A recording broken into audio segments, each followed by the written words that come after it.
Hola, ¿cómo están, Danisa, Stephanie? ¿Cómo les va? Buen día. Buen día, arquitecto.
¿Cómo estamos? Buenos días. Gusto de saludarles.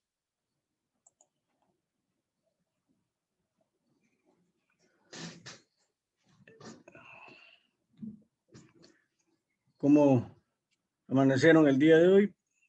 ¿Todo bien? Sí, todo bien, arquitecto. Ahí apenas uno se levanta con este medio frío.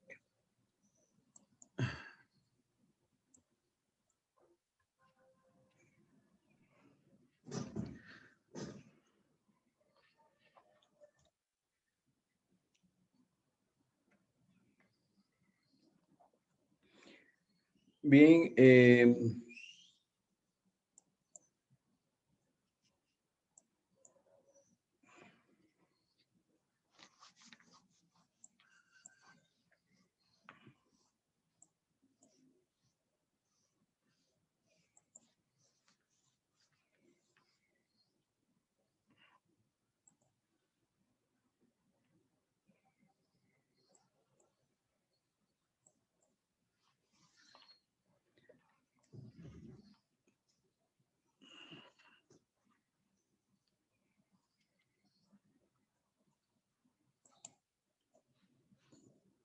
Vamos a... ¿Cuántos sabemos? 2, 4, 5. Bien, vamos a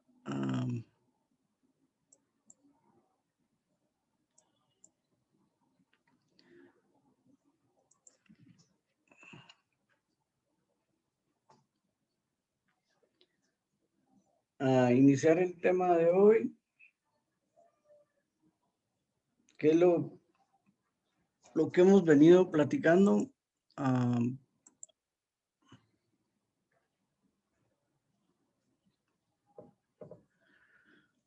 La encargada de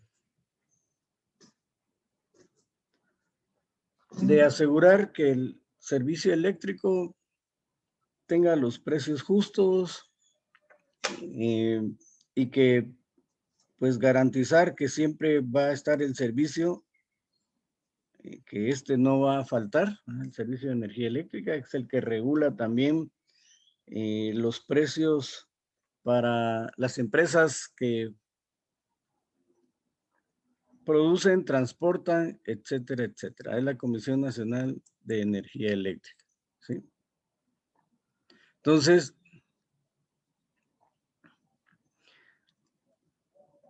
las siglas de la Comisión Nacional de Energía Eléctrica es CNEE, ¿verdad? Esta es su imagen institucional, como vemos a la derecha. Es un agente del gobierno, ¿verdad? Y como les indicaba, es el que se dedica a regular y dirigir el desarrollo de las actividades de generación, transporte, distribución y comercialización de la energía eléctrica en nuestro país, ¿sí? Fue creada en 1996. Algunas de las principales funciones reguladoras que cumple la CNEE en Guatemala son el establecimiento de las tarifas, platicábamos al principio, el control de calidad de servicio y la correcta comunicación entre los clientes y las empresas de distribución eléctrica. Sí. Son dos situaciones distintas, las que generan y las que distribuyen.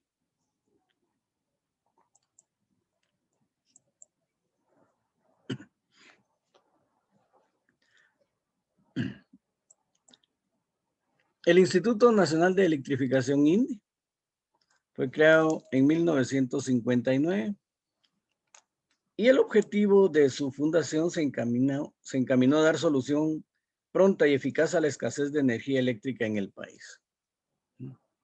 Entonces, el Instituto Nacional de Electrificación INDE es el encargado, la institución, ¿sí?, de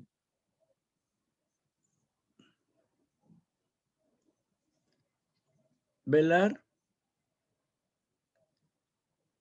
por los aspectos de generación de energía eléctrica, especialmente de las hidroeléctricas, ¿sí? Entonces, es una unidad o entidad estatal autónoma y descentralizada, la cual goza de autonomía funcional, patrimonio propio, personalidad jurídica y plena capacidad para adquirir derechos y contraer obligaciones en materia de su competencia. ¿Cuáles son los principales fines del INDE? Realizar todas las acciones orientadas a dar solución pronta y eficaz de la escasez de energía eléctrica en el país y procurar que haya en todo momento energía disponible para satisfacer la demanda normal, para impulsar el desarrollo de nuevas industrias, el uso de electricidad en las regiones rurales, atendiendo las políticas que para ello defina el Estado, ¿sí? Entonces, la Comisión Nacional vela porque no falten los recursos de la electricidad, de la energía eléctrica, ¿sí? Es la que se encarga de regular los costos, los precios que va a tener y las tarifas para las empresas que van a transportar la energía eléctrica, ¿sí?, o las que van a distribuir también.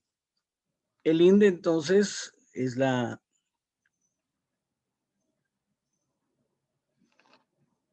empresa o la institución que vela porque la energía no falte en el país a través de generar energía limpia a través de sus hidroeléctricas que maneja en el país, ¿sí?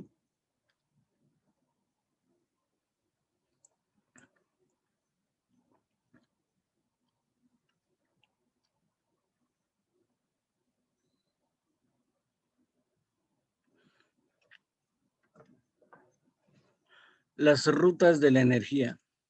¿Qué es una ruta de energía? Pues es un programa que consiste en realizar visitas guiadas a una de las 5 centrales hidroeléctricas que están a disposición. O sea, lastimosamente ahora por la situación de la pandemia, pues es un poco más complicado, pero es interesante poder visitar una de las 5 hidroeléctricas. Las que más se visitan son la de Chixoy, porque es la más impresionante y es la más grande del país. Y la otra es la de aquí de Jurumarinalá, que está aquí por Escuintla, ¿sí? Entonces, ¿cuál es el objetivo de esta ruta de la energía? Pues generar una emoción positiva en cada visitante durante el recorrido, ¿sí? O sea, es algo, estando ahí en donde está ubicada la presa de Chixoy, Es impresionante ver las instalaciones de esa hidroeléctrica.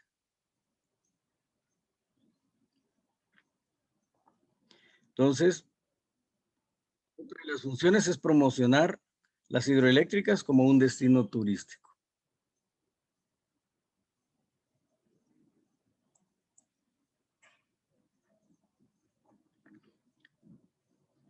Estas son las 5 hidroeléctricas que maneja el Instituto Nacional de Electrificación.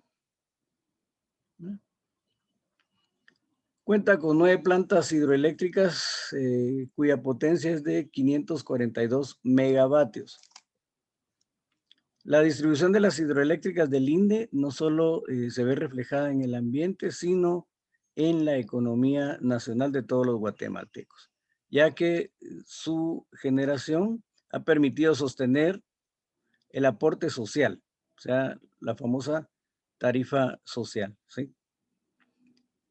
Y por supuesto, la electrificación del país, el cual supera el 92%. O sea, el 92% es generado por las hidroeléctricas del INDE. Hasta la más grande, que es la que se encarga de generar la mayor cantidad de electricidad para el país, que es la de Chixoy, que está en Alta Verapaz, casi en los límites de Quiché, Alta y Baja Verapaz. ¿Sí? La de Santa María, la de Jurún Marinalá, la de Aguacapa y la de Los Esclavos.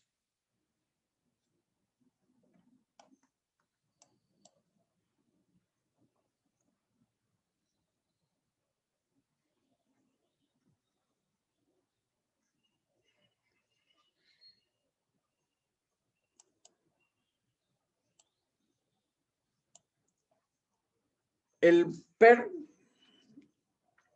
que es a través de la Unión Fenosa,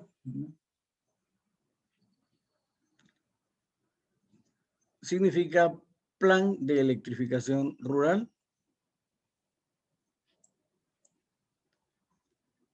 ¿Y cómo funciona el PER? Pues a través de OXA y de ORSA, ¿verdad?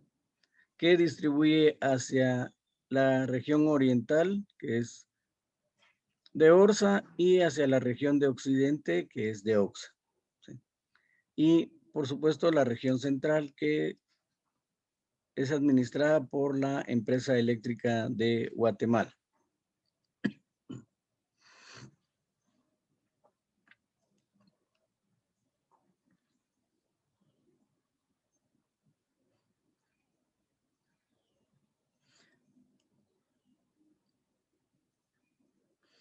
Ahorita ya subimos de población, casi andamos por los 18 millones, si no es que un poquitillo más.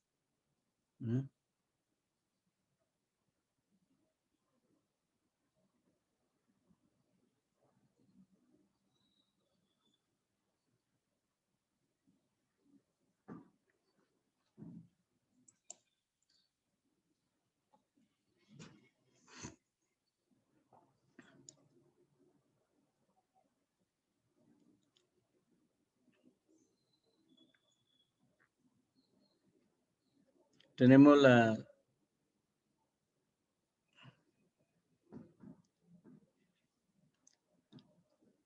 descripción del PER en nuestro país. Y el proyecto de electrificación rural se ejecuta con fondos del fideicomiso proporcionado por el gobierno de Guatemala y el grupo Unión Fenosa.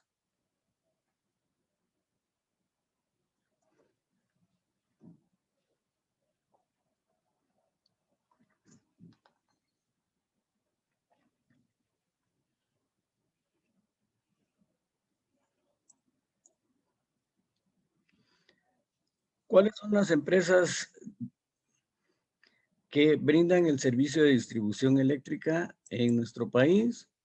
Pues En el área urbana está la Empresa Eléctrica de Guatemala, Sociedad Anónima, una institución que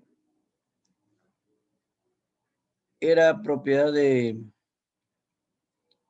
del gobierno hasta el gobierno de Álvaro Arzú, que descentralizó la empresa eléctrica y pasó a ser propiedad privada, ¿verdad? Entonces, ha venido cambiando desde españoles, luego dueños colombianos, ¿verdad? Etcétera, etcétera. Entonces, para el área urbana, repito, la empresa eléctrica de Guatemala, mientras que para el área rural está Energuate, Deoxa y Deorsa, ¿verdad? Y por supuesto las empresas eléctricas municipales en los departamentos, en algunos departamentos.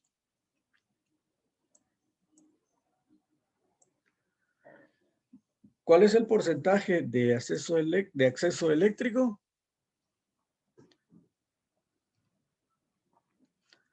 Más del 90% la franja de color verde, entre el 80 y el 90% la franja de color amarillo y menos del 80% la franja de color rojo, ¿sí?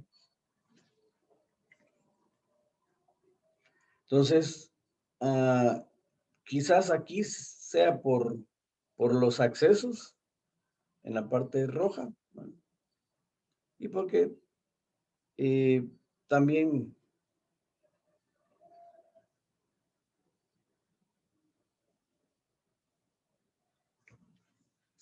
no hay mucha población por ser áreas demasiado grandes como en el Petén, ¿verdad?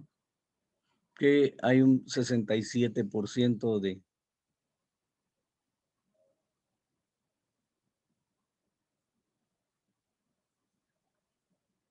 de energía eléctrica para ese departamento.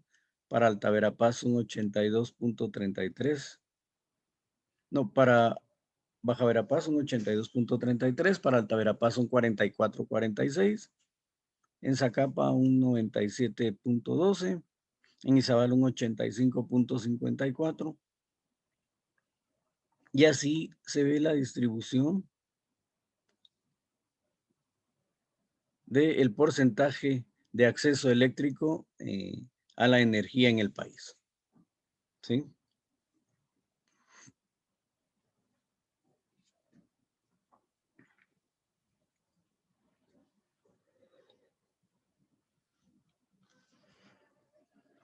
En el departamento de Guatemala, casi estamos en el 100%, 99.98. El Progreso 99.5%. Quetzaltenango 99.19%.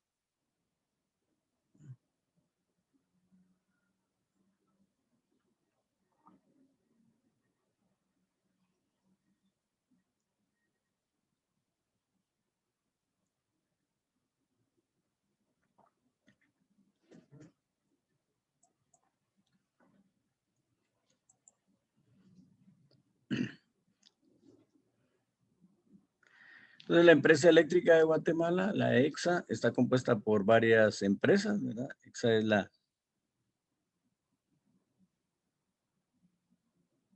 Pero ella subcontrata también a empresas que van distribuyendo la energía. Trelec, Comexa, Enérgica. Ustedes han visto los camiones de Enérgica, que son los que llegan a ver lo de el alumbrado público, por ejemplo, ¿sí? Entonces son empresas que son administradas por la empresa eléctrica de Guatemala.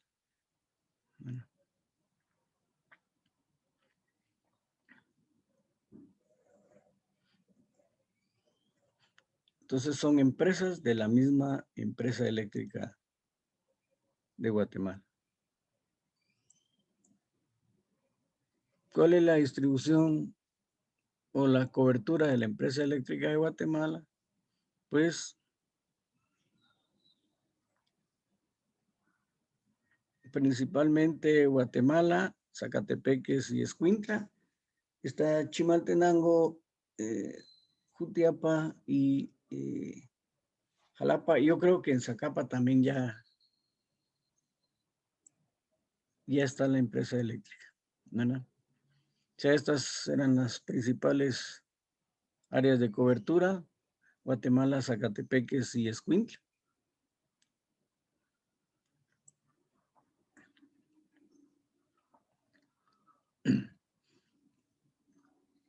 Y el área de concesión autorizada: Chimaltenango, Santa Rosa y Jalapa.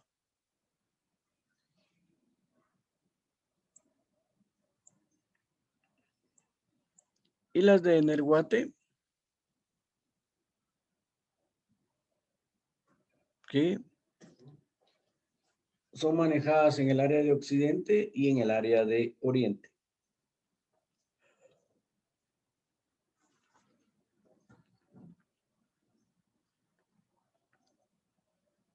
A través de ORSA y de OXA. Los departamentos del área azul: Huehuetenango, El Quiché, Alta y Baja Verapaz,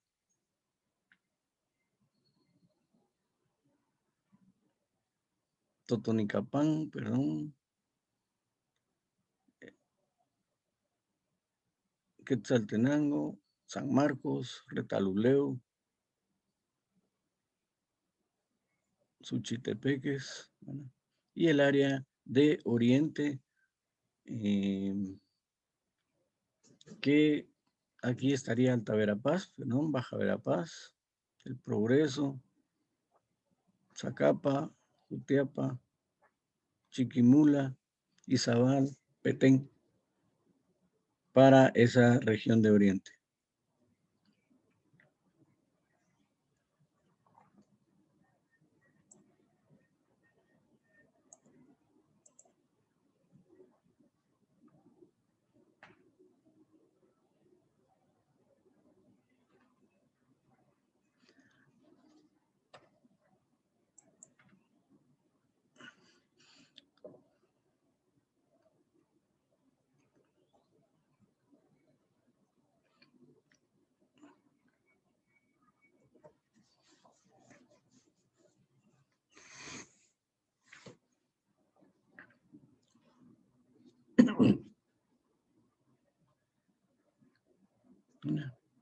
Entonces,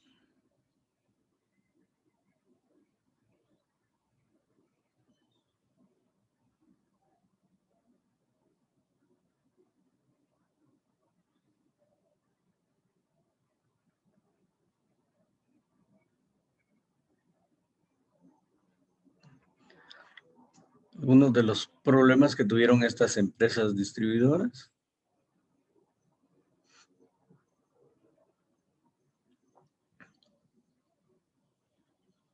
Repito, esta empresa Energuate, creo que en la actualidad también son colombianos los dueños, ¿sí? Pero pasaron de españoles, tuvieron canadienses también como propietarios, y ahora creo que en la actualidad son colombianos.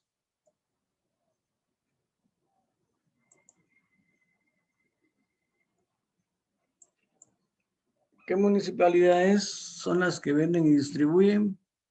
Pues están en Petén,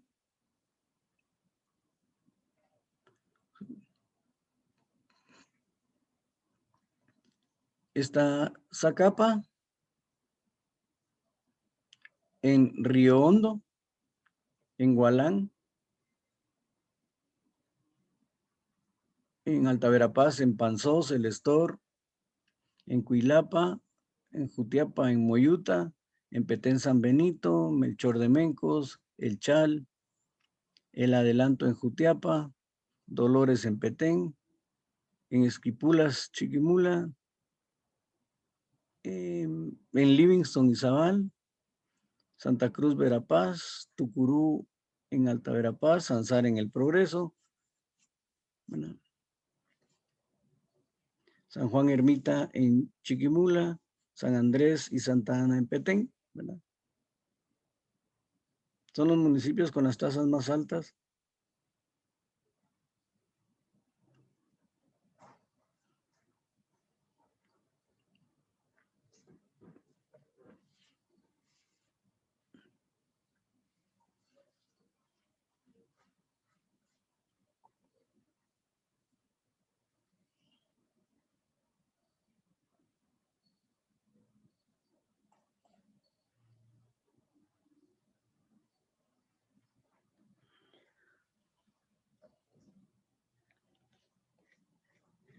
Aparte de la Comisión Nacional de Energía Eléctrica, pues el que da las concesiones para, digamos, una hidroeléctrica es el Ministerio de Energía y Minas, ¿sí? Y la Comisión Nacional de Energía Eléctrica, ¿sí? O sea, juntos son los que rigen a través de la Ley General de Electricidad, los reglamentos de Ley General de Electricidad y el reglamento del administrador del mercado mayorista, ¿verdad? En el mercado mayorista, pues ahí están inmersos los que generan, las empresas fuertes que distribuyen, ¿sí? Que transportan.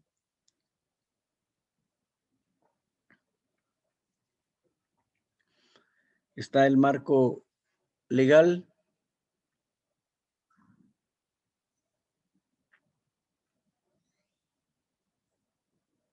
que los genera la Comisión Nacional de Energía Eléctrica.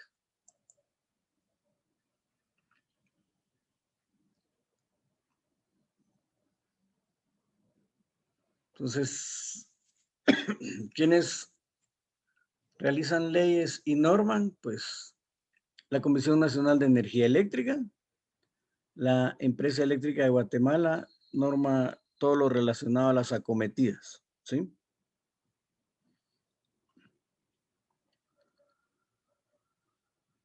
Hay un reglamento de Ley General de la Electricidad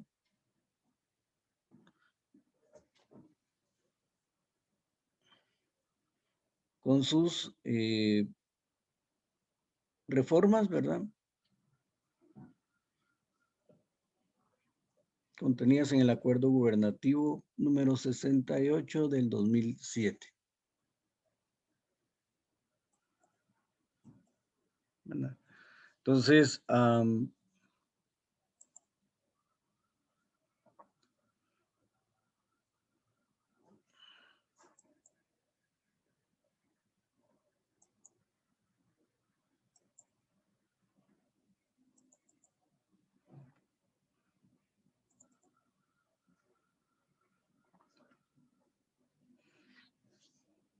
les voy a compartir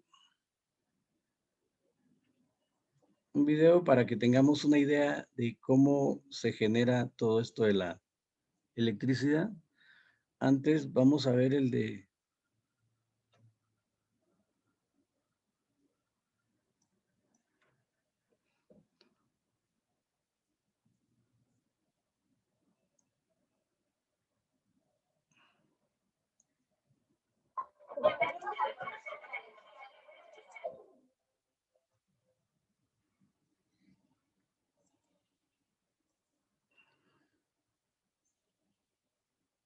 Les voy a compartir.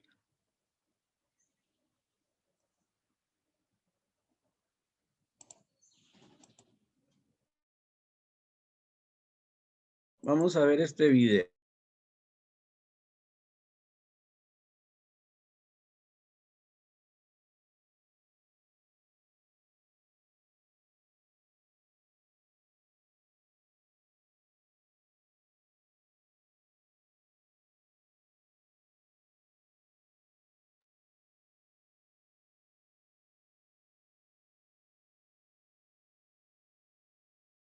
Bienvenidos al corazón de la energía que mueve el desarrollo de Guatemala, la hidroeléctrica Chixoy. Prepárense para internarse en el maravilloso mundo de la generación de la energía limpia.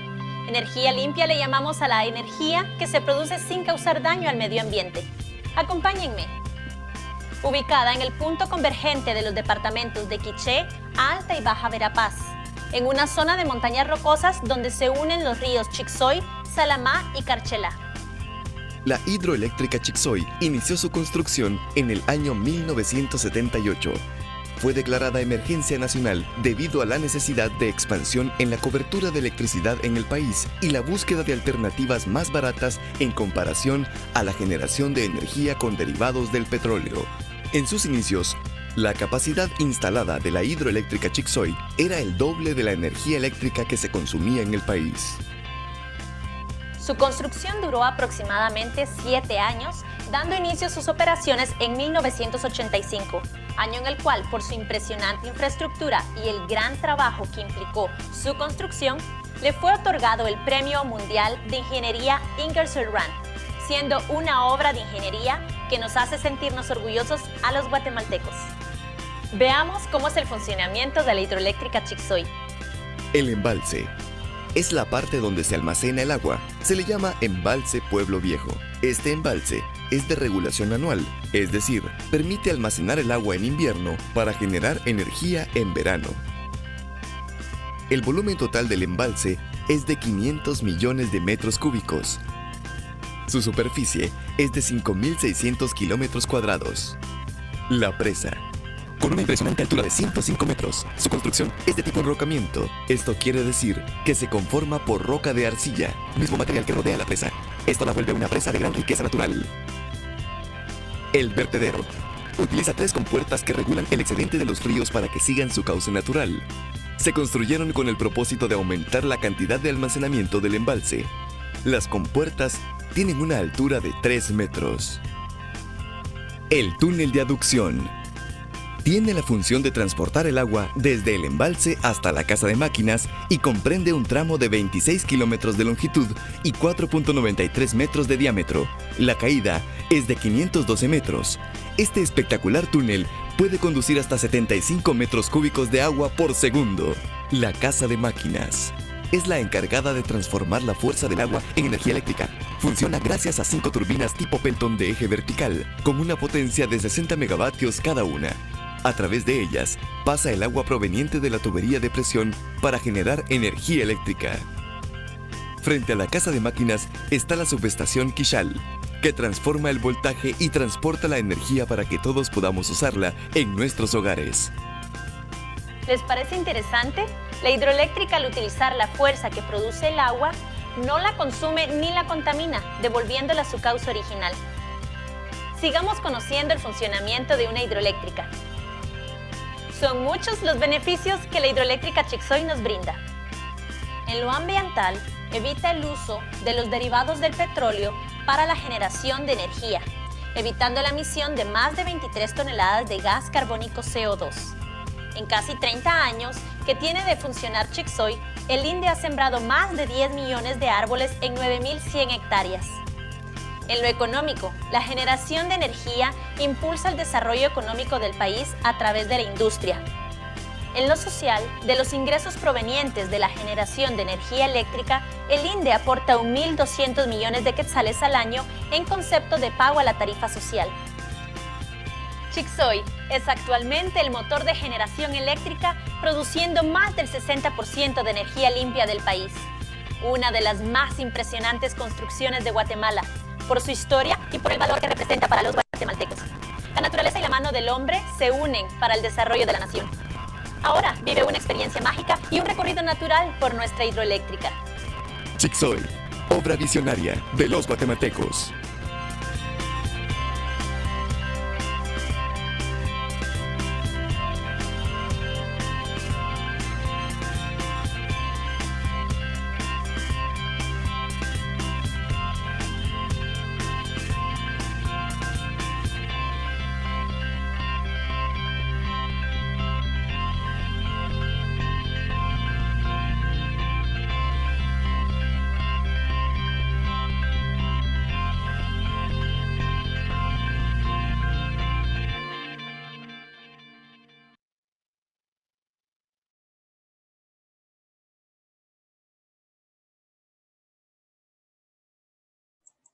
Vimos un video de la hidroeléctrica Chixoy, ¿verdad?, que es la más grande de nuestro país.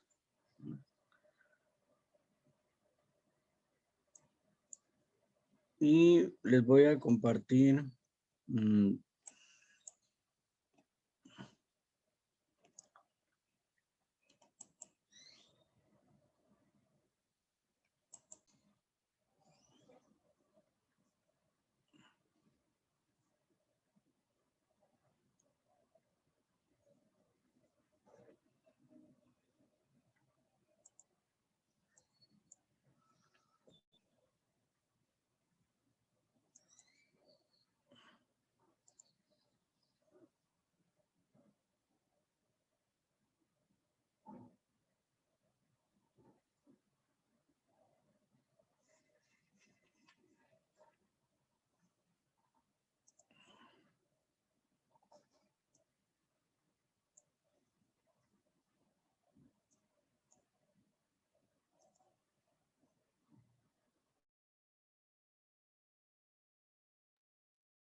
¿Te imaginas qué pasaría si no existiese la electricidad?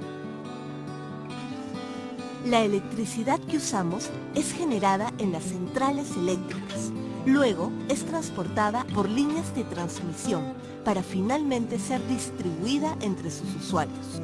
En las centrales de electricidad es creada con distintas fuentes como el agua, gas natural, carbón o petróleo, el sol, el viento, entre otros.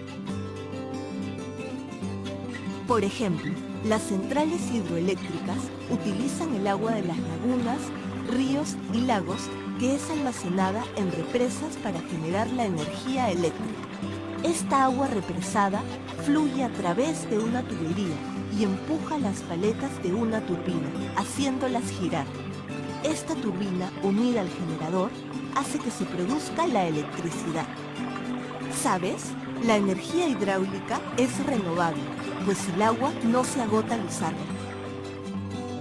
Otra manera de generar electricidad es quemando gas natural, carbón o petróleo en las centrales termoeléctricas. Cuando se queman estos combustibles, crean una mezcla de gases y aire caliente a alta presión que choca con las paletas y hace girar la turbina para que el generador produzca electricidad. También podemos utilizar la fuerza del viento para generar electricidad en las centrales eólicas o el calor de los rayos solares captados por los paneles solares. Se usa también cualquier materia residual orgánica llamada biomasa, que cuando se consume genera electricidad. En algunos países se usa también el uranio para generar energía eléctrica en las centrales nucleares. No importa cómo se genere, siempre la energía eléctrica es conducida por cables desde los generadores hasta unos aparatos llamados transformadores, que aumentan o disminuyen la tensión eléctrica. Para que la energía pueda empezar su recorrido por el país, es necesaria su conexión a un sitio especial llamado subestación, y de ahí empieza a transportarse. La electricidad viaja por medio de gruesos cables que se sostienen en torres muy altas que pueden medir hasta 40 metros. Los cables son como una autopista aérea y por ellos la energía viaja a través de montañas, llanos, valles, vegetación, climas calientes, fríos y templados, lugares despoblados y poblados. Las líneas de transmisión están interconectadas con otras centrales eléctricas, formando una red llamada sistema interconectado. Esto permite que ante cualquier interrupción producida en alguna central, se pueda restituir el servicio eléctrico rápidamente. Antes de llegar a su destino final, las líneas de transmisión o cables deben entrar a otra subestación para reducir su fuerza, porque el voltaje que trae la energía aún es muy alto. Una vez que la electricidad llega a las ciudades, es canalizada por las empresas distribuidoras directamente a los diferentes usuarios como las fábricas, las oficinas, los hospitales, los colegios y por supuesto nuestros hogares. Estas empresas distribuidoras también se encargan del alumbrado de las calles, avenidas y parques. Recuerda que la energía eléctrica se genera utilizando agua almacenada en represas, quemando gas natural, carbón o petróleo. También se usa el uranio, el viento, el sol y la biomasa. La energía es transportada desde las centrales hasta los lugares de consumo por líneas de transmisión o líneas de alta tensión sostenidas por altas torres. Las empresas de distribución son las que se encargan del alumbrado público y de la atención a las fábricas, oficinas, hospitales, hogares y otros usuarios.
Bien, ahí tenemos un panorama general de lo que hemos visto en la distribución.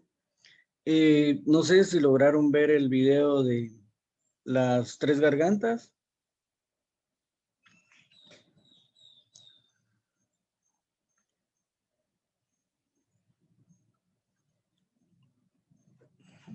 ¿Alguien lo logró ver? Pregunto. No muy... Sí, arquitecto.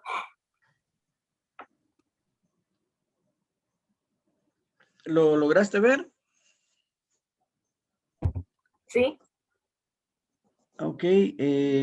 Alguien que no lo haya visto, ¿por qué les digo esto? Porque la idea es que pues lo comentemos y si alguien no pudo verlo o por X o Y razón, lo podemos, lo puedo colocar ahorita para que luego pues hagamos un foro de ello, viendo aspectos importantes, que ustedes puedan sacar una conclusión, la pueden escribir en Word y subirlo a la plataforma en tarea semana 3, ¿sí? No sé si quieren que lo compartamos. Ustedes me indican. Por favor, arquitecto. Va. Déjenme ver, pues.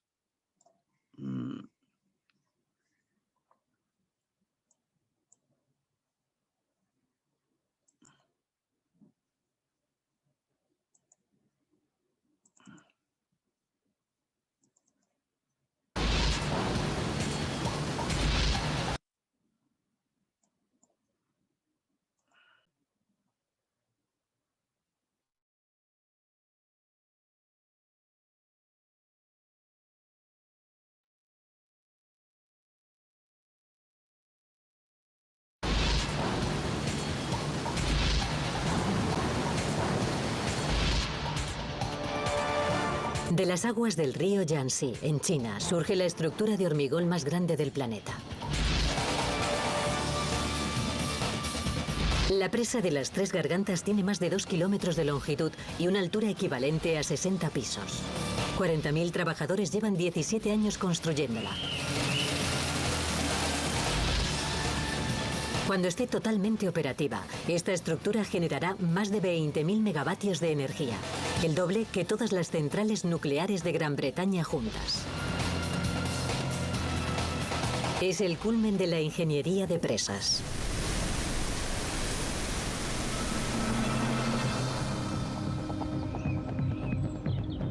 La presa de las Tres Gargantas debe su éxito a 5 presas históricas. Cada una de ellas ha supuesto un gran logro tecnológico, lo cual ha permitido a los ingenieros construir presas cada vez más grandes. Una a una, de menor a mayor, revelaremos las increíbles historias que hay detrás de estas estructuras.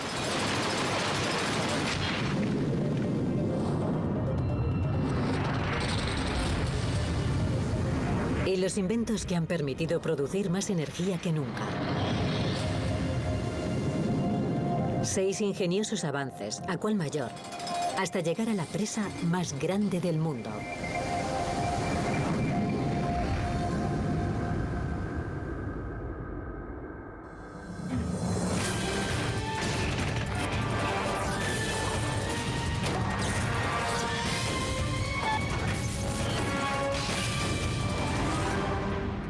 Grande, más grande, el más grande, la presa.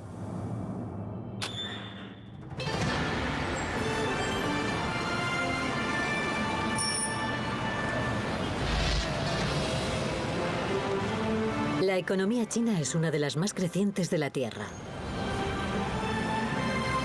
Para alimentar las necesidades de una industria más acelerada que nunca, la nación necesita más energía.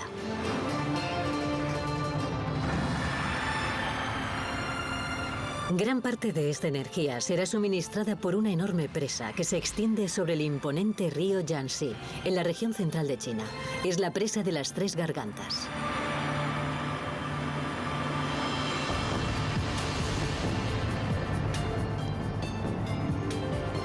Nuestras cámaras han tenido el privilegio de poder captar esta increíble proeza de la ingeniería en todo su esplendor.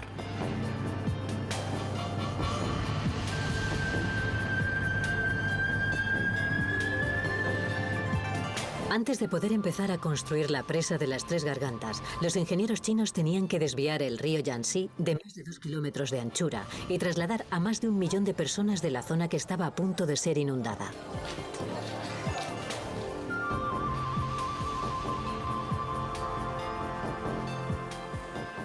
La presa de las Tres Gargantas es el proyecto hidroeléctrico más grande del mundo. En esta presa se han utilizado 28 millones de metros cúbicos de hormigón. Se podría decir que el hormigón utilizado podría dar la vuelta al mundo si fuera un tubo de 1 metro de diámetro. Es mucho hormigón.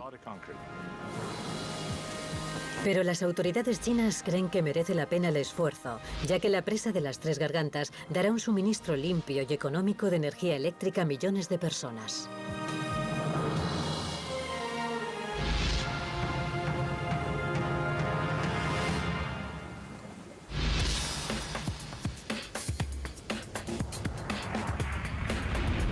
Para comprender cómo la presa de las Tres Gargantas puede producir tanta energía, debemos retroceder en el tiempo.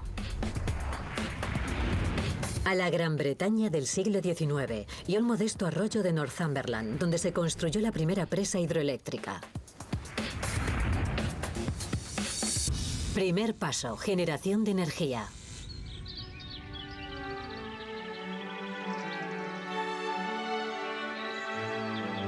En el siglo XIX, mientras Inglaterra estaba en plena revolución industrial, esta casa estaba la última en tecnología de la época. Era propiedad de Lord Armstrong, un empresario e inventor obsesivo. Había equipado su casa con la tecnología más vanguardista, como calefacción central y dispositivos mecánicos que impulsaban ascensores, lavadoras y asadores. Pero había un lugar de la casa que carecía de tecnología moderna, como nos explica el historiador Anthony Barton. Esto era el verdadero orgullo de Armstrong. La galería de arte, llena de maravillosos cuadros victorianos. Un poco lúgubre incluso de día, pero lo que él quería hacer era traer a sus invitados aquí por la noche. Pero con el continuo parpadeo de las velas no podía hacer funcionar nada. Lo que necesitaba Armstrong eran luces eléctricas y una forma de mantenerlas encendidas. ¿Cómo se genera electricidad? Bueno, eso era algo que se sabía desde hacía 50 años ya que Michael Faraday había revelado el secreto. Se mueve un imán cerca de un cable enrollado. Y tengo un kit aquí para demostrar cómo funcionaría. Allá vamos. Aquí tenemos 2 imanes. En el borde del disco y justo aquí hay un alambre de cobre. Si hago girar esto pegado a esto, deberíamos generar electricidad. Y sí, el amperímetro está leyendo. Definitivamente estamos generando electricidad. Cada vez que los imanes del disco pasan por el cable, generan una pequeña cadencia de electricidad en el cable de cobre. Para generar mucha electricidad se necesita un kit mucho más grande, y esto es lo que compró Armstrong. La turbina Thomson, una excelente máquina. La turbina Thomson necesitaba un gran volumen de flujo rápido de agua para impulsar el rotor. Lo único que Lord Armstrong tenía a su disposición era un pequeño arroyo que atravesaba su finca. Lo que necesitaba era esto, mucha agua. ¿Y cómo la podía conseguir con un arroyo tan pequeño? Construyendo una presa.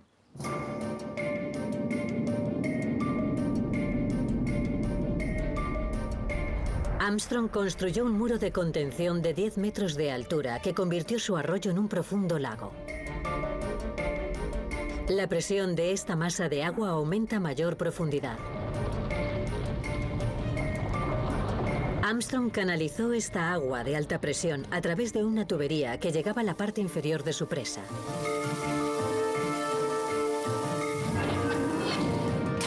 Aquí la inyectaba en una turbina Thomson, donde el torrente hacía girar el rotor. Esto, a su vez, hacía rotar un eje conectado a un generador que producía 4.000 vatios de electricidad.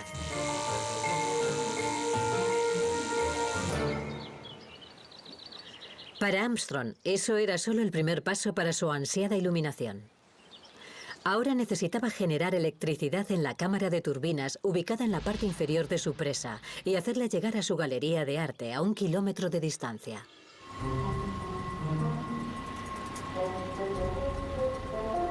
Armstrong conectó 2 gruesos filamentos de cobre al generador para hacer llegar la electricidad a su mansión.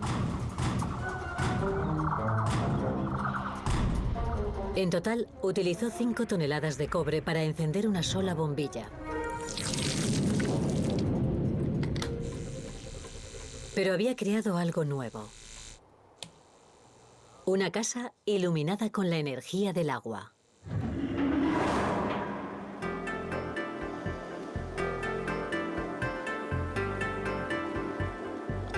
Al otro extremo del planeta, en la región central de China, la presa de las 3 Gargantas ha llevado la idea de Lord Armstrong al extremo. El ingeniero británico Robin Chalwood lleva trabajando en la presa desde 2003 y sigue impresionado por su tamaño.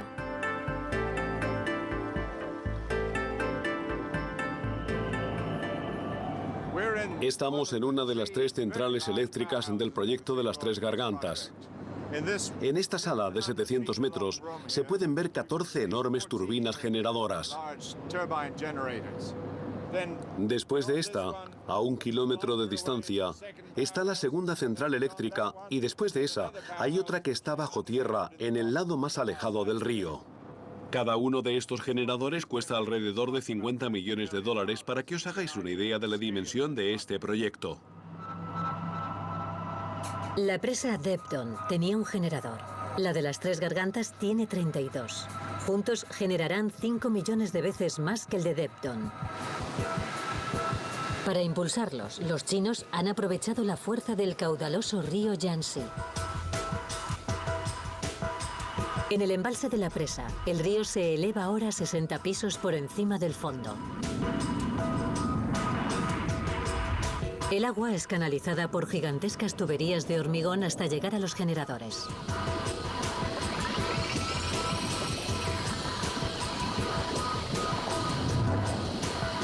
Aquí, el torrente de agua alcanza las turbinas y las hace girar.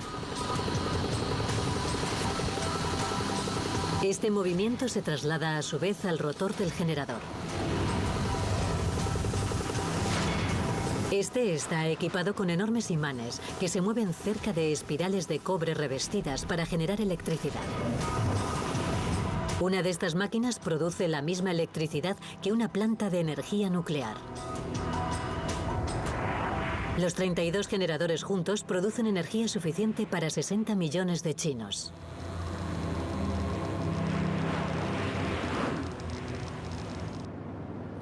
Este proyecto está convirtiéndose en un nuevo punto de referencia en la industria hidroeléctrica internacional. Doble en tamaño a la presa más grande, la de Itaipú en Brasil. Y es solo la primera de una serie de megapresas que están construyéndose aquí en China. En 1978, la presa Debden demostró que incluso el arroyo más pequeño podía ser aprovechado para generar electricidad. Pero para producir electricidad a mayor escala, los ingenieros debían enfrentarse a ríos más grandes. Para construir una estructura que pudiera producir 128 megavatios, los ingenieros franceses tuvieron que hacer que el violento río Dordoña tuviera un nuevo curso. Segundo paso, desviación del río. Francia, 1914. El estallido de la Primera Guerra Mundial sumergió al país en una profunda crisis energética. Con sus cuencas mineras ocupadas por los alemanes, los franceses se vieron obligados a importar carbón del extranjero para alimentar sus centrales eléctricas y mantener a flote el país. Así que después de la guerra, decidieron aumentar el suministro eléctrico con una presa hidroeléctrica. Pero construir una presa de hormigón en el caudaloso río Dordoña presentaba un gran desafío. Y este sería nuestro caudaloso río Dordoña. aquí en la playa. Pero no se puede verter hormigón en medio de un río así sin más. Quería la presa aquí, pero para hacer una presa tuvieron que construir 3 en total. Primero hicieron una presa temporal que iría aquí. Es lo que se llama ataguía y detiene el caudal del río. Pero el caudal no se puede parar sin más, porque la inundaría a no ser que se haga algo. Es decir, construir un canal de desviación aquí. Y así se evitaría que la inundase. Luego pusieron una segunda ataguía aquí. Dejarían espacio entre ellas para poder drenar. Y es ahí donde construyeron la presa principal.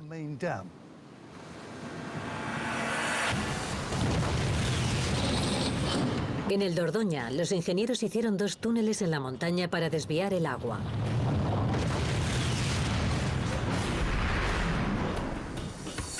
Dejaron caer en el río armazones de acero con piedras para hacer la ataguía temporal.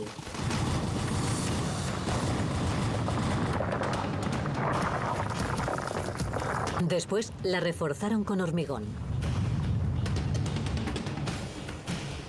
Cuando el río tras la presa comenzó a subir, empezó a drenarse por los túneles. Para evitar que el agua diera marcha atrás, los ingenieros construyeron una segunda ataguía. Cuando se secó el trecho entre las 2 presas, apareció el lugar perfecto para construir la presa principal.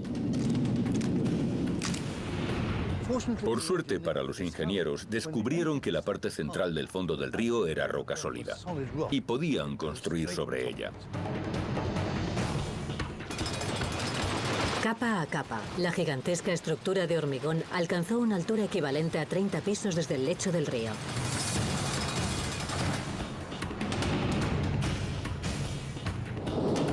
Entonces los ingenieros cerraron los túneles de desviación y dejaron que el estanque se llenara, haciendo desaparecer así las ataguías. Habían hecho su trabajo.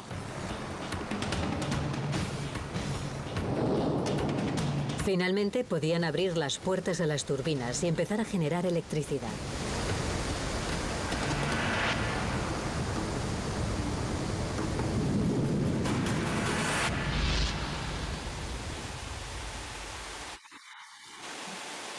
Cuando la presa de Marech estuviera terminada, generaría 128 megavatios. Suficiente para hacer funcionar un tren hasta Lyon y dar suministro eléctrico a la ciudad de París, a 400 kilómetros de distancia.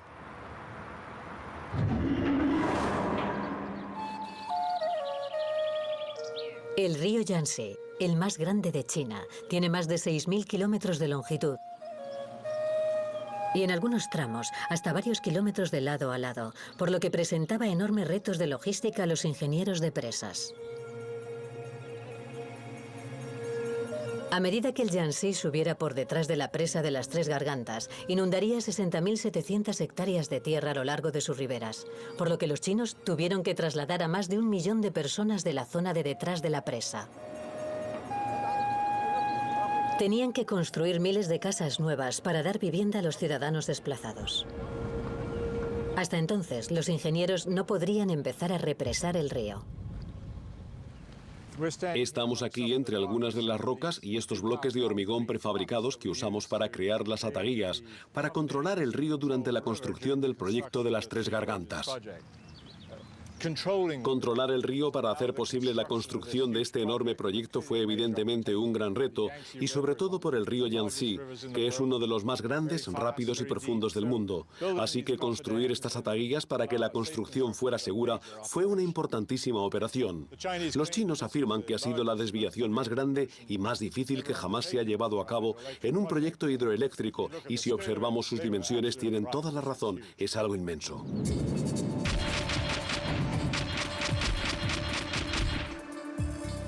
Los ingenieros empezaron a trabajar en una serie de ataguías de piedra para bloquear parte del Yangtze, mientras dejaban un canal abierto para que el resto del río fluyera por él. Construyeron las primeras 2 secciones de la presa principal en el lecho del río, cuando este estuvo seco. Después arrojaron toneladas de tierra al río y construyeron encima otra ataguía, esta vez de hormigón. Con el río controlado, podían por fin construir la última sección de la presa. Después tenían que deshacerse de la taguía para que el agua pudiera fluir por las turbinas de la presa principal.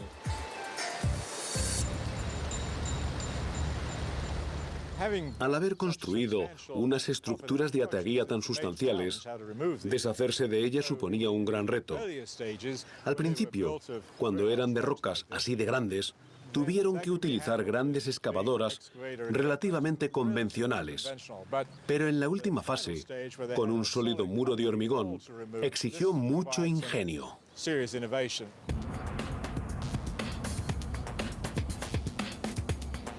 A diferencia de la taguía de Marès, la versión china era demasiado alta para dejarla donde estaba. Así que los ingenieros chinos la construyeron dejando agujeros para cargas explosivas. El 6 de junio de 2006 la rellenaron con 190 toneladas de dinamita y contuvieron la respiración. 5, 4, 3, 2, 1, 0.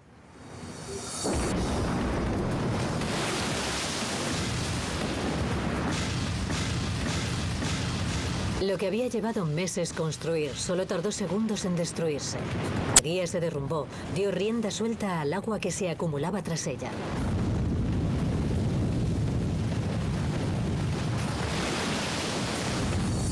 Era la prueba final de la presa de las Tres Gargantas, y la superó.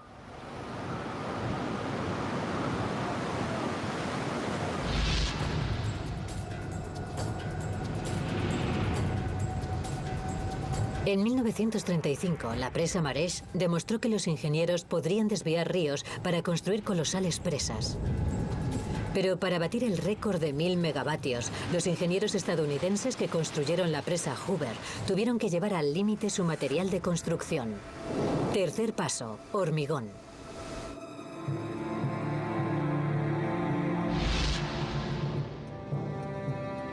En los años 30, Estados Unidos decidió hacer frente a uno de sus grandes problemas económicos. Las ciudades de los estados occidentales no podían crecer porque carecían tanto de agua como de energía. Y para acabar con ese estancamiento, los ingenieros empezaron a trabajar en la presa más grande del mundo, la de Hoover. La gente que trabajó en ella era gente muy aventurera. Había unos tipos conocidos como los escaladores de las alturas que se sentaban en una tabla colgados de una cuerda en la parte alta del cañón y trabajaban con martillos neumáticos, quitando la roca floja de la roca para que cuando se vertiera el hormigón no hubiera problemas. En esta presa se usó más hormigón que en ningún otro proyecto de construcción anterior. Pero manipular tanto hormigón dio muchos dolores de cabeza a los ingenieros. Cuando estás haciendo vertidos grandes de hormigón hay un problema concreto. Y este problema es el calor. Lo primero que hay que comprender es que el hormigón está compuesto de 3 ingredientes básicos. Antes de nada tenemos este material que es cemento. Bueno, es el ingrediente activo, lo que reacciona y cambia. Tenemos agua, que reacciona con el cemento. Y tenemos otro material aquí que es el agregado, que fundamentalmente es piedra. Bueno, en este caso arena. Y le da fuerza a toda la mezcla. Bien, cuando ponemos este cemento aquí, lo que vamos a ver es una reacción química, una reacción de fraguado, una reacción exotérmica, lo que significa que la temperatura de esta parte debería aumentar. Bueno, vamos a hacer una prueba para verlo. Podemos ver cómo aumenta. Ya ha subido a 15 grados centígrados y si esperamos un poco más subirá todavía más. Lo que hemos visto es que se produce un aumento de temperatura. No es mucho, pero en medio de un gran vertido de hormigón, ese calor no puede ir a ningún otro sitio. Y la parte central del hormigón se calienta cada vez más y se expande. Y cuando se expande, agrieta el hormigón de la parte exterior. Y cuando se está construyendo una presa enorme, las grietas son muy peligrosas. Si el hormigón de la presa Hoover se vertía de una vez, la parte de fuera se enfriaría y endurecería antes, mientras que en la parte central de la presa, el hormigón permanecería caliente y se expandiría. Esto podría hacer que el hormigón se agrietara. Así que los ingenieros vertieron el hormigón de la presa Hoover en pequeños bloques. A medida que se enfriaba cada bloque, encogía, pero no se agrietaba. La contracción dejaba pequeños huecos entre los bloques que los ingenieros debían rellenar con cemento. Pero este inteligente diseño no resolvía todos los problemas. La presa Hoover es enorme. Quiero decir, hay 6 millones de toneladas de hormigón en la presa Hoover. Y si pudiéramos concentrar en un solo horno todo el calor que generó la curación, podríamos hacer 1 millón de hogazas de pan diarias durante 3 años. Se ha calculado que si hubieran dejado que la estructura se secara sola, habría tardado 125 años, y no es ninguna exageración. En fin, el encargado es un tipo llamado Frank Crowe, al que llamaban el rápido Crowe, porque era un hombre que siempre tenía prisa, y fue el que dijo: es inaceptable, no puedo esperar 125 años. Lo que voy a hacer es utilizar el río Colorado para enfriar mi presa. Crowe incrustó más de 950 kilómetros de tuberías de acero llenas de agua entre el hormigón de la presa Hoover. Construyó una enorme factoría de enfriamiento de agua. Enfriaba el agua del río hasta 4 grados. Y después la disparaba por las tuberías hasta que llegaba al hormigón caliente. Esto redujo el tiempo de enfriamiento de 125 años a solo 22 meses.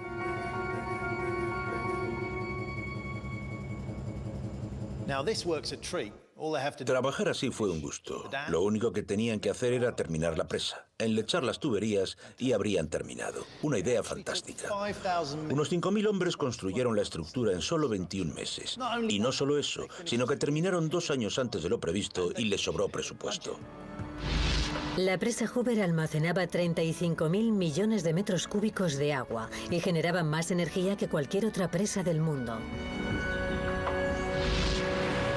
Con esta magnífica estructura tras de sí, las ciudades de la zona oeste de los Estados Unidos pudieron por fin empezar a prosperar.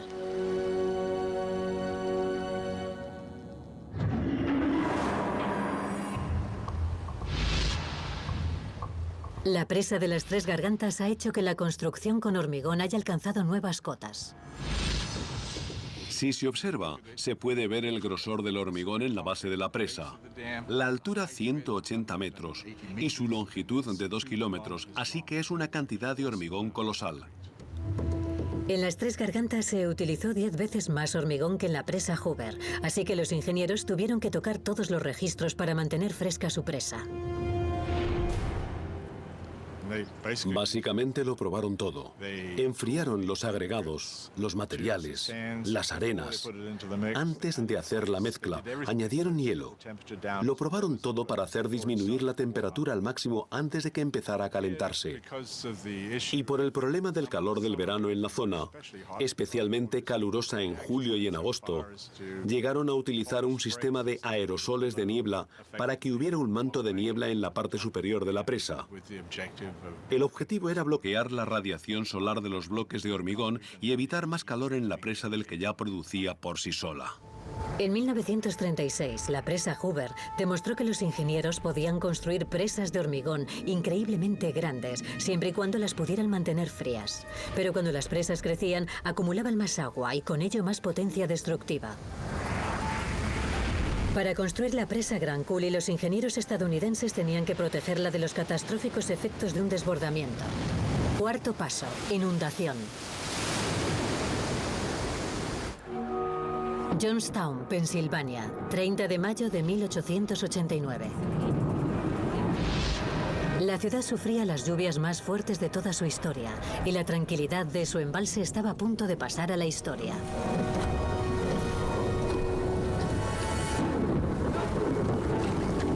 Llovió durante 24 horas y las aguas llegaron a la parte superior de la presa. Pronto no tuvo dónde ir y se desbordó.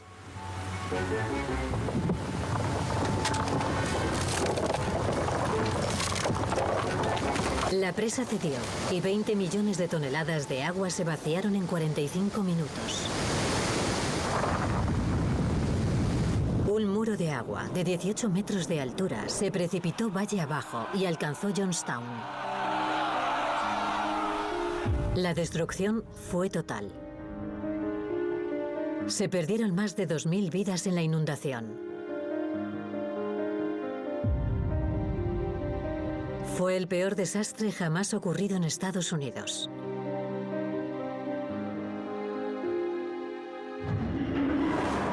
¿Por qué las presas revientan cuando se desbordan? El ingeniero Ed McCann nos lo explica. Bien, el problema surge cuando el agua inunda la presa y se debilita toda esta tierra de delante, que es muy vulnerable al efecto abrasivo. Vamos a hacer una prueba con este modelo para ver qué ocurre con dicho efecto abrasivo. Esta es la crecida de nuestro río, y la parte de detrás de la presa se va llenando. Ya va por aquí, y el agua pronto empezará a empujar y bajará por esta cara y erosionará la parte de abajo. Ya se puede ver que la presa se empieza a mover. Se está perdiendo suelo. La presa pierde su base y empieza a moverse. Y no tardará mucho en desplomarse y ¡zas! Lo cual es un fallo de presa razonablemente satisfactorio. Cuando se desploma, tenemos un muro de agua tremendo valle abajo.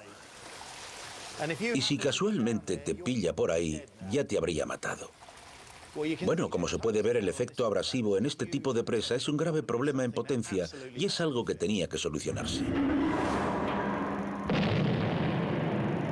En 1933, los ingenieros estadounidenses empezaron a trabajar en la presa Grand Coulee, ubicada en el río Columbia, al noroeste de los Estados Unidos. Es una presa que hace parecer pequeña hasta la presa Hoover. Necesitó 3 veces más hormigón y triplicó su tamaño. Cuando los ingenieros estaban terminando la presa Grand Coulee, tuvieron que asegurarse de que lo ocurrido en Johnstown no ocurriría aquí.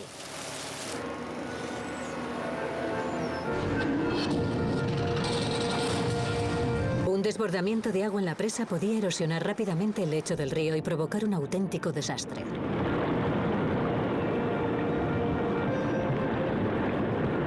Así que los ingenieros convirtieron el fondo de la presa en una rampa de hormigón.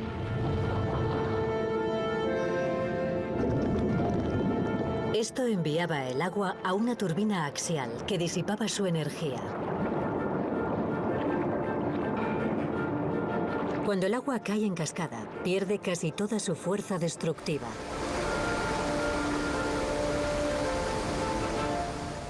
Con la rampa colocada, los ingenieros podían poner en marcha la presa hidráulica más grande de los Estados Unidos. Un título que la Grand Coulee aún no ostenta.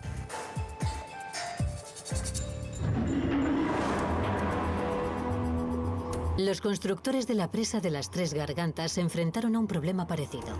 También se tuvieron que asegurar de que su presa no sufriera ningún desbordamiento.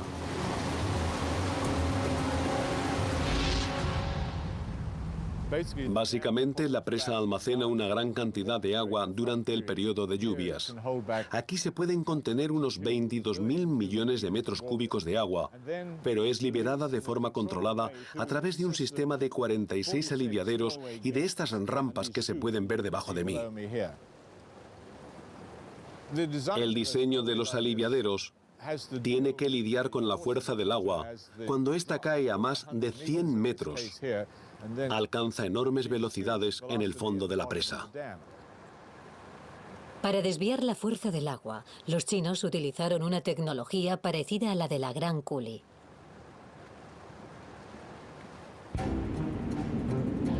Cuando el nivel del agua aumentaba, los ingenieros abrían una serie de puertas para drenar el agua del embalse. Pero si el agua caía directamente abajo, podría minar los cimientos de la presa. Por eso, fijaron los aliviaderos con rampas de hormigón. A diferencia de la rampa de la Grand Coulee, que está bajo el agua, las de las Tres Gargantas lanzan el agua al aire. Una vez en el aire, el agua se convierte en pequeñas gotas y pierde la mayor parte de su fuerza destructiva. Aterriza a más de 100 metros, donde no puede hacer ningún daño. Así que ahora, cuando abren los aliviaderos, los chinos no tienen nada de lo que preocuparse.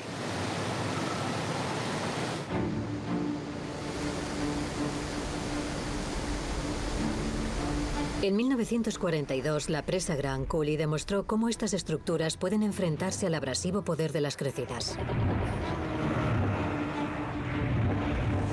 Pero para construir una presa en el caudaloso río Yenisei, en Rusia, los ingenieros tuvieron que encontrar la forma de parar el agua mientras mantenían en movimiento los barcos. Quinto paso, embarcaciones. En la década de los 60, la Unión Soviética quería aumentar su poder industrial. Así que planificó una serie de gigantescas presas.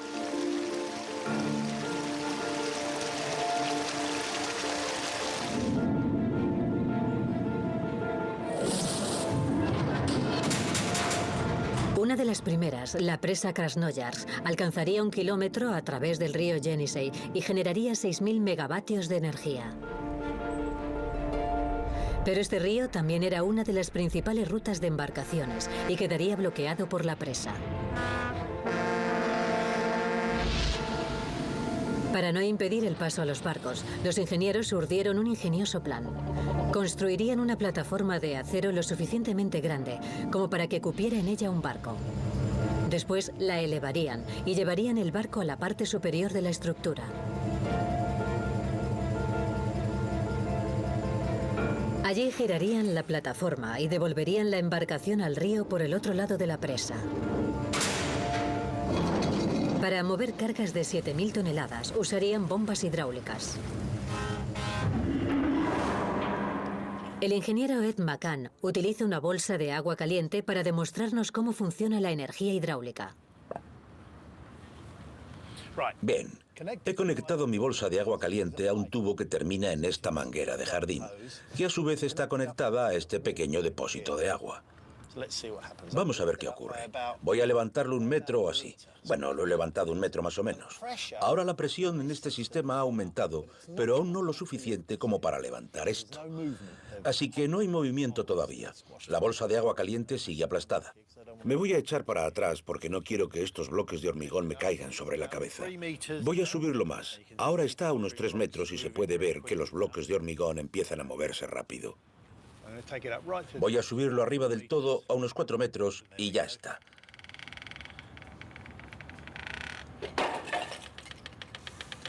Lo que hemos visto es la impresionante fuerza que puede ejercer el agua bajo presión. Y eso es lo que usamos nosotros para elevar cosas pesadas. Los ingenieros rusos utilizaron líquido bajo presión para elevar los barcos. En las paredes de la cámara hay unas potentes bombas que comprimen fluido hidráulico a una inmensa presión en una serie de motores que hay en la parte inferior. Estos impulsan enormes ruedas de acero que elevan la plataforma por un carril raíl. Los motores generan tanta tracción que trasladan la cámara del río al embalse en solo 90 minutos.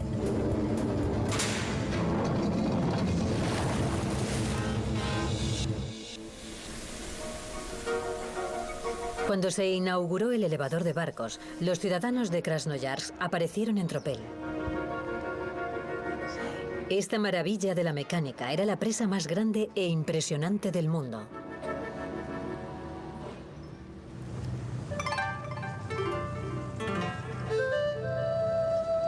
En la presa de las Tres Gargantas de China, los ingenieros también se enfrentaban a un importante problema de tráfico. Su presa estaba en uno de los ríos más concurridos de Asia.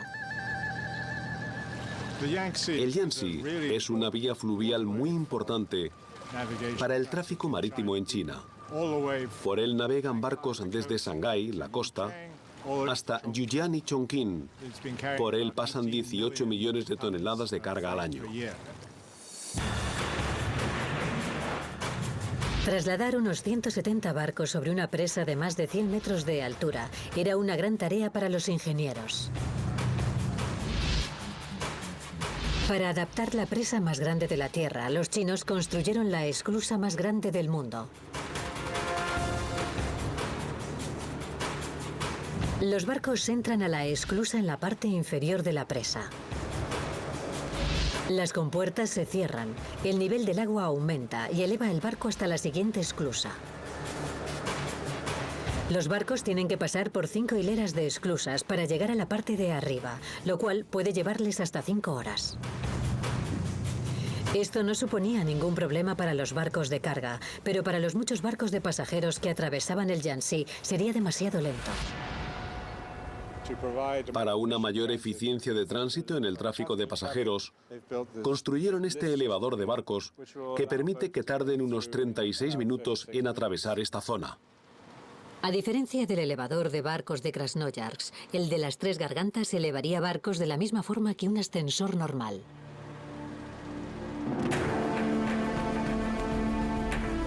Y el secreto de su éxito estaría en sus muros de hormigón.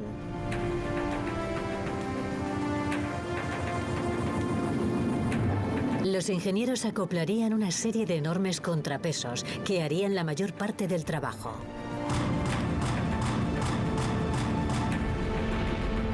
...161.000 toneladas de bloques de hormigón estarían conectadas por cables a la plataforma de acero que izaría el barco y el agua en la que flota. Al hundirse los contrapesos, elevarían la plataforma y el barco hasta la parte de arriba.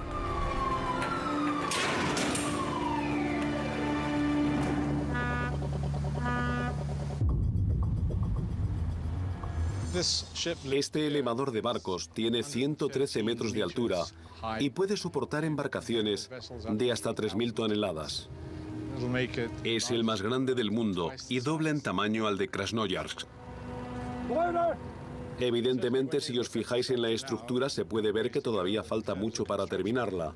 No estará terminada hasta 2015. Evidentemente es enorme y supondrá un gran logro para la ingeniería. Tras 130 años de innovaciones, las presas han generado más energía que nunca. Hoy no hay otra forma de energía que sea tan limpia como la hidroeléctrica. Pero a medida que las presas crecen, también aumenta su impacto medioambiental. Para diseñar la presa de las Tres Gargantas, los chinos tuvieron que asegurarse de que su estructura no interfería completamente en el modo en que la naturaleza alimenta la tierra. Sexto paso, sedimento.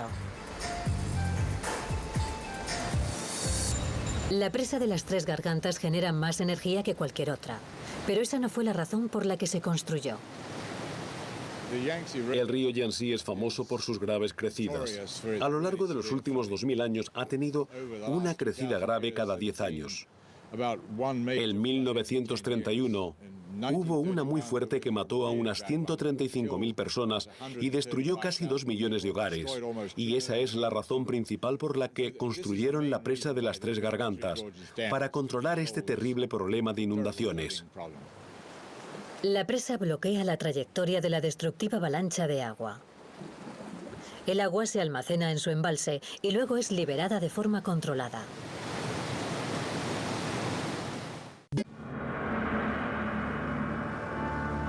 Pero controlar una avalancha de agua puede tener también graves efectos medioambientales, como demuestra la historia reciente. En 1970, los ingenieros egipcios construyeron la presa de Asuán en el río Nilo para controlar las crecidas.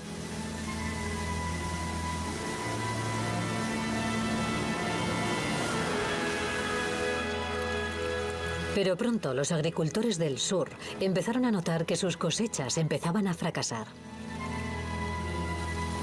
La tierra estaba tan estéril que se empezaron a necesitar millones de toneladas de abono cada año para nutrir los cultivos.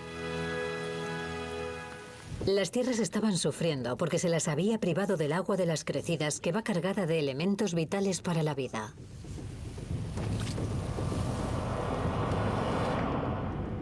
El químico Andrew Sidlow nos lo demuestra. Bueno, aquí tenemos agua de lluvia limpia y le vamos a añadir una arena de primera calidad. También añadimos algunos excrementos de animales. También caparazones de caracoles, que básicamente son carbonato de calcio.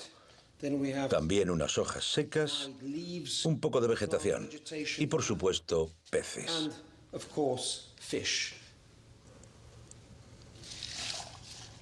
Cuando se desarrolla la tormenta, cuando el agua empieza a crecer rápido, todos estos ingredientes terminan hechos puré por las violentas aguas. Bueno, aquí lo tenemos.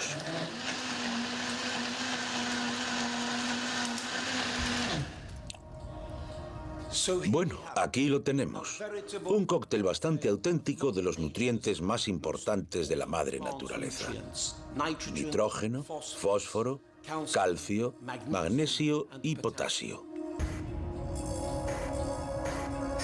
Pero si el agua de las crecidas deja de fluir, estas nutritivas partículas de sedimento empezarán a depositarse. Esto supone un grave problema, sobre todo en la presa más grande del mundo.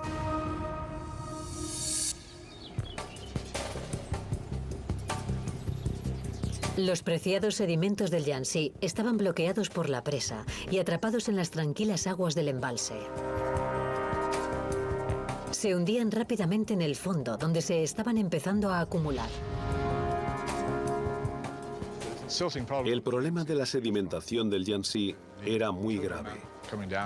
La cantidad total era de unos 500 millones de toneladas al año, lo que equivaldría a 1 kilómetro cúbico. Sería suficiente para llenar cientos de estadios de fútbol. Es muchísimo sedimento. Si este sedimento quedaba atrapado tras la presa, podía hacer que los agricultores, los pescadores y la fauna y flora quedaran privados de los nutrientes que tiene el agua en cientos de kilómetros río abajo. Y las toneladas de sedimento se podrían acumular en el embalse y amenazar a la propia presa. Básicamente, el sedimento que se acumulara en el embalse reduciría la capacidad del embalse y terminaría afectando a la actividad de las turbinas si llegara a ese nivel. Inteligentemente, los ingenieros chinos explotaron la fuerza de las crecidas para dar salida al sedimento del embalse y enviarlo río abajo.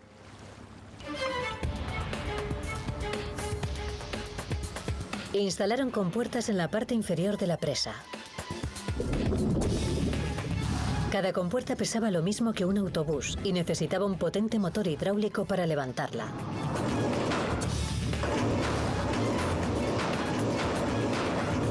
Cuando los operadores abren las compuertas, la crecida se precipita sobre el sedimento atrapado y lo hace salir de la presa.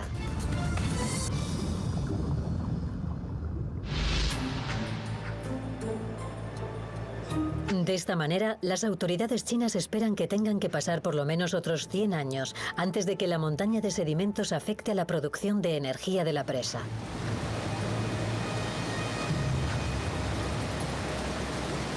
Pero ni siquiera el sistema de depuración más ingenioso puede sacar todo el sedimento de la presa. Los científicos calculan que la cantidad de sedimento existente puede oscilar entre un 30% y un 60%.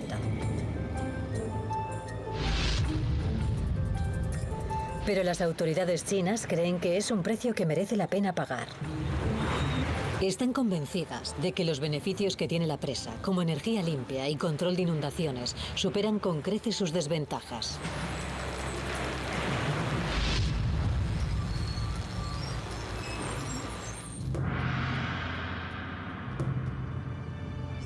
A medida que la construcción de la presa de las Tres Gargantas llega a su fin, su escala es impresionante. Aunque faltan turbinas por activar, ya genera más energía que cualquier otra presa del mundo. A hombros de estos históricos gigantes de la ingeniería, las Tres Gargantas es lo último en presas hidroeléctricas, hasta que alguien construya otra aún más grande.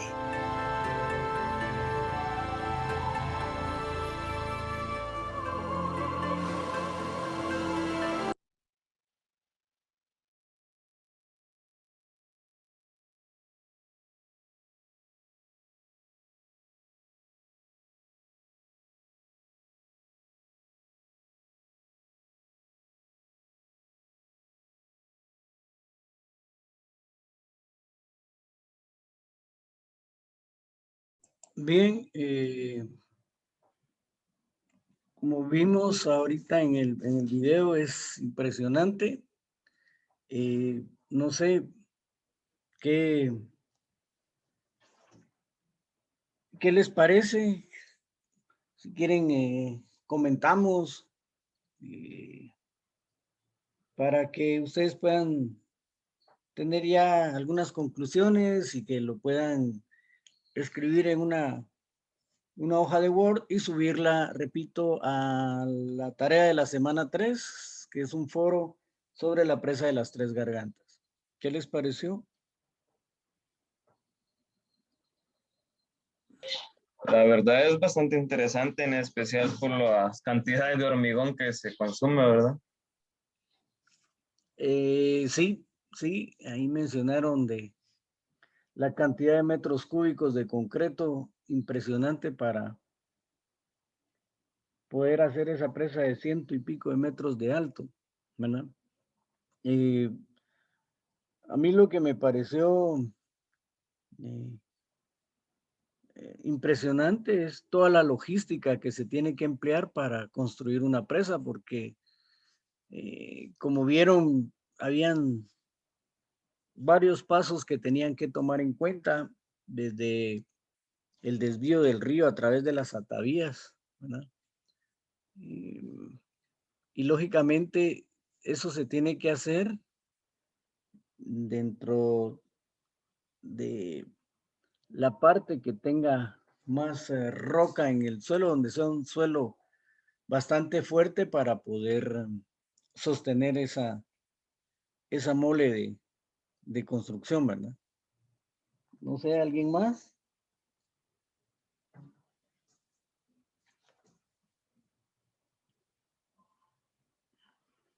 Pues a mí me parece interesante también, arquitecto, como usted dice, toda la logística que tienen que llevar para poder construir la presa. O sea, no es solo construirla y ya, ¿verdad? Tienen que realizar muchos estudios y realizar pruebas y todo eso. Y lo que pienso yo que también es un punto a favor de los chinos, aunque son tan inteligentes pues y con tantas tecnologías que hay ahora que tal vez no habría sido difícil, pero lo que a ellos les ayuda mucho es que, o sea, ya había muchas presas construidas y ellos tenían como, ya tenían como una idea de lo que tenían que tomar en cuenta, de lo que tenían que hacer y lo que no tenían que hacer, ¿va?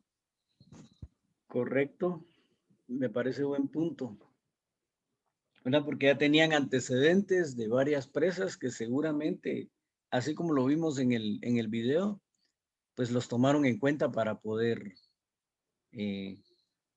realizar el proyecto, ¿verdad? Gracias, María Fernanda. Sí, efectivamente. ¿Verdad? ¿Alguien más? Sí, Arqui, buenos días. A mí me parece interesante la manera de ver cómo querían mantener el enfriamiento del concreto, porque no era solo de, digamos, vertir nada más y ahí que se quede y que se seque cuando quiera. También me pareció la otra de cómo enfrió en 22 meses, creo, si no me recuerdo, y todos los años que se iba a tardar para enfriar. Siento yo que, pues para mí fue algo como impresionante, digamos, ver la manera en cómo quitaron la radiación solar ahí en la presa de las Tres Gargantas con una niebla, pues. Así es, Luis, porque Ajá. digamos, como se vio ahí y como nosotros sabemos, ¿no? Si nosotros hacemos la mezcla de cemento con agua y el otro agregado fino y lo hacemos, esperamos que empiece a fraguar, al nomás tener ese contacto empieza la reacción química y si ustedes le colocan la mano encima de algo que acaban de fundir, empieza a elevar su temperatura. Es por eso mismo que cuando nosotros construimos, ¿verdad? Estamos fundiendo una losa, ustedes se dan cuenta de que siempre le están con una manguera regando agua, ¿sí? Eso es para evitar precisamente que sufran fisuras, ¿verdad? Debido a que se va secando muy rápido, entonces se va agrietando el concreto, digamos, y eso puede producir fisuras o produce fisuras que van a permitir filtraciones de agua dañinas, obviamente, ¿verdad? Porque también el agua que se va introduciendo ahí puede producir el desgaste y la corrosión del otro elemento que es el acero, ¿verdad? Entonces, para mantener el fraguado en tiempo normal y evitar esas fisuras, es que nosotros le colocamos un espejo de agua generalmente a las losas para evitar ese tipo de situaciones, ¿verdad? Entonces, eso mismo tuvieron que idearse en esa enorme presa con esas grandes cantidades de concreto para evitar que se pudieran producir fisuras y ante la presión que iba a tener el agua, pues pudiera en un momento hacer colapsar la estructura, ¿verdad? De la presa. Buen punto también, Luis. ¿Alguien más que quiera comentar?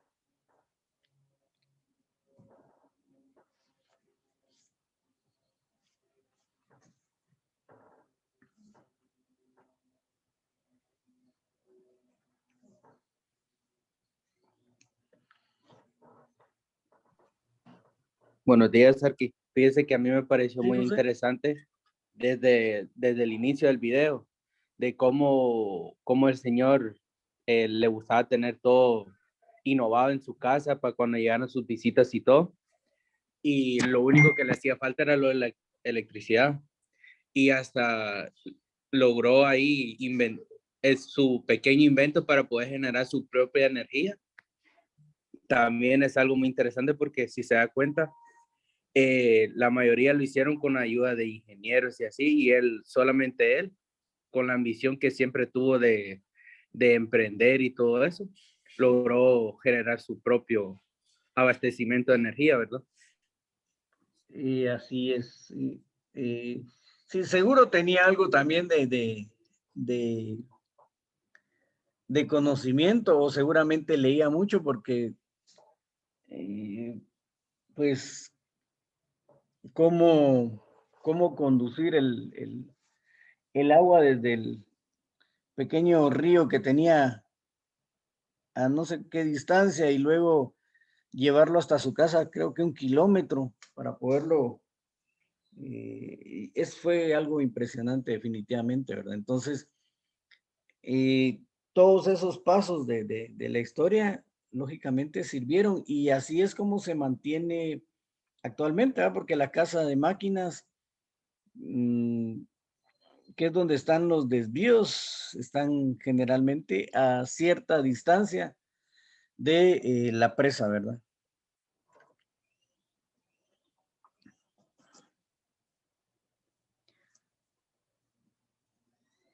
Otra cosa, no sé, ¿qué les pareció, por ejemplo, el paso ese donde tienen que desviar las embarcaciones, ¿ah? Para que siga siempre el libre tránsito y ayudar al comercio, en este caso? Lo más interesante de eso creo que fue la de lo que usaron en Rusia, esa ¿qué? La como grúa hidráulica, ¿va? Sí, sí, sí. Cábalo, o sea, desde ahí ya se empezó a ver en el sistema neumático, ¿verdad? A través de líquidos para poder impulsar hacia arriba imagínense el peso de esas naves, ¿verdad? Para poderlo subir con mayor facilidad. Sin embargo, en este de China me pareció impresionante el que hicieron para el transporte de pasajeros, ¿verdad? Porque obviamente con los demás dijeron que se llevaban hasta 5 horas para poder cruzar de un lado a otro y sin embargo con los pasajeros crearon un sistema de elevación que tardaba alrededor de 35 minutos de un lado a otro.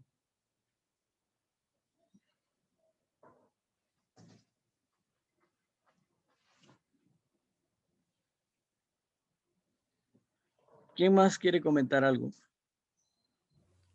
Para mí lo más interesante, bueno, todo fue un poco, es impresionante todo lo que tienen que hacer para lograr crear la energía, pero sobre todo los riesgos que tienen que correr, porque salió el caso de cuando la presa se salió de su cauce y murieron más de 2,000 personas. Entonces, para mí que la tecnología y todo ayuda mucho, pero también se corren muchos riesgos, pero que son necesarios para poder mejorar. Gracias, Joy. Sí, son, digamos que situaciones extremas de la naturaleza que en el caso de las Tres Gargantas también sirvió de antecedente, ¿verdad? Porque, como explicaron ahí, cada cierto tiempo se dan las crecidas de ese río, ¿sí? Debido al clima. Entonces, lógicamente, en esa de Estados Unidos, donde fue la tragedia esa, donde murieron miles de personas, y seguramente no tomaron en cuenta esa posibilidad del clima, ¿verdad? Recuérdense que igual, ¿verdad? Ahora con todos los cambios climáticos, hay situaciones que se dan, cada vez son alteraciones del clima, y las situaciones de la naturaleza ponen en riesgo definitivamente las obras, ¿verdad?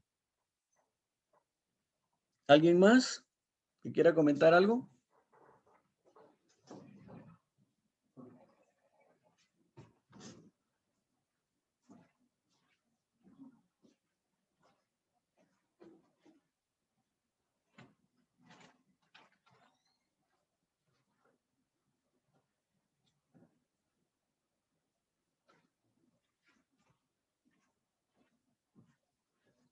¿Alguien que quiera comentar algo más?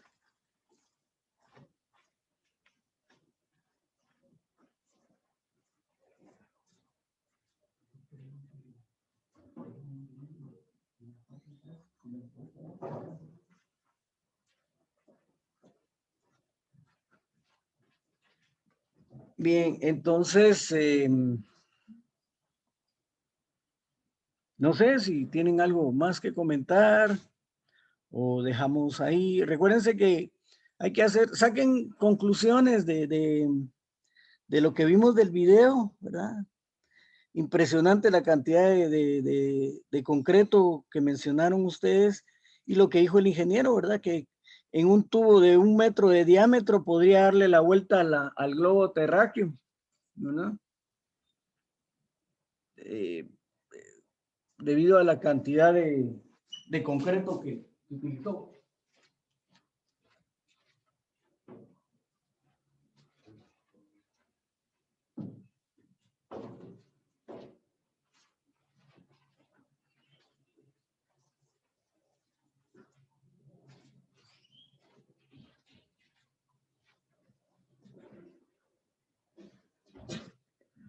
Lo de los sedimentos fue otro aspecto importante también, ¿verdad? Porque trataron de minimizar el daño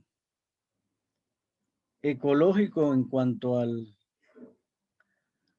los elementos que se acumulaban en la presa, ¿verdad? Que lo tenían que dispersar para no afectar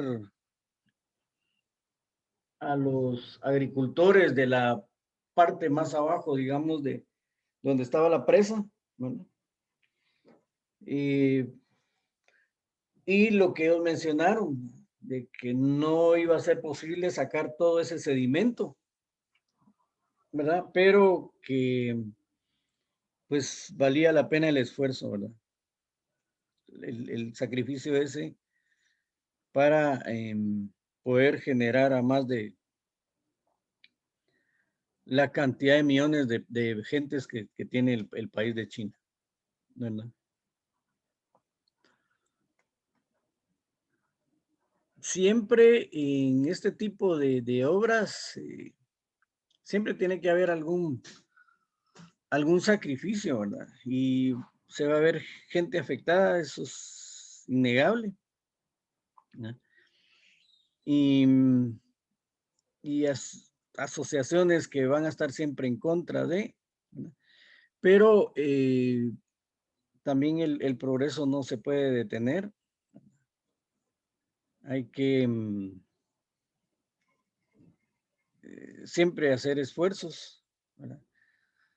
Y esa empresa tiene ya varios años de estar en funcionamiento. Creo que en el 2012, si no me equivoco, la terminaron completamente, ¿verdad? Porque repito, en el 2007, 8, 9 por ahí,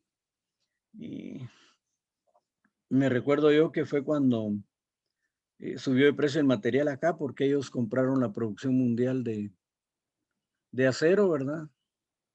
Para poder terminar su mega obra, ¿verdad? Igual que el cemento.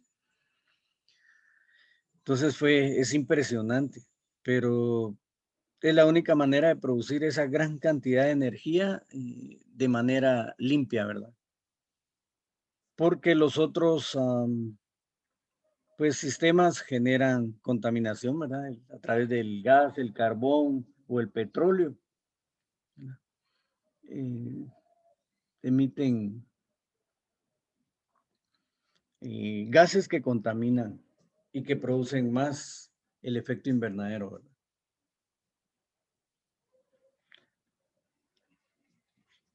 ¿Algún otro comentario más?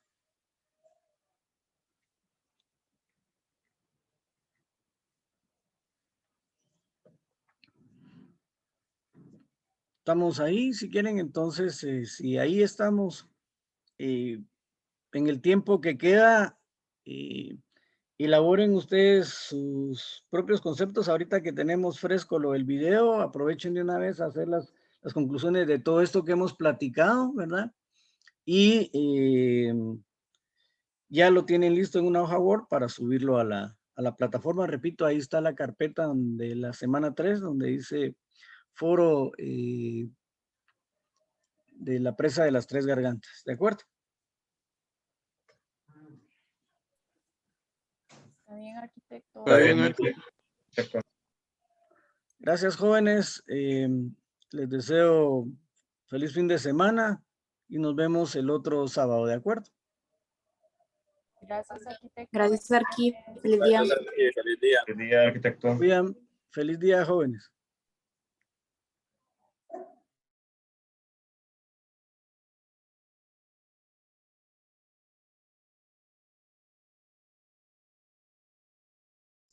Feliz día, arquitecto. Feliz fin de semana, Arqui. Nos vemos. Feliz día, Kevin y José. Feliz fin de semana.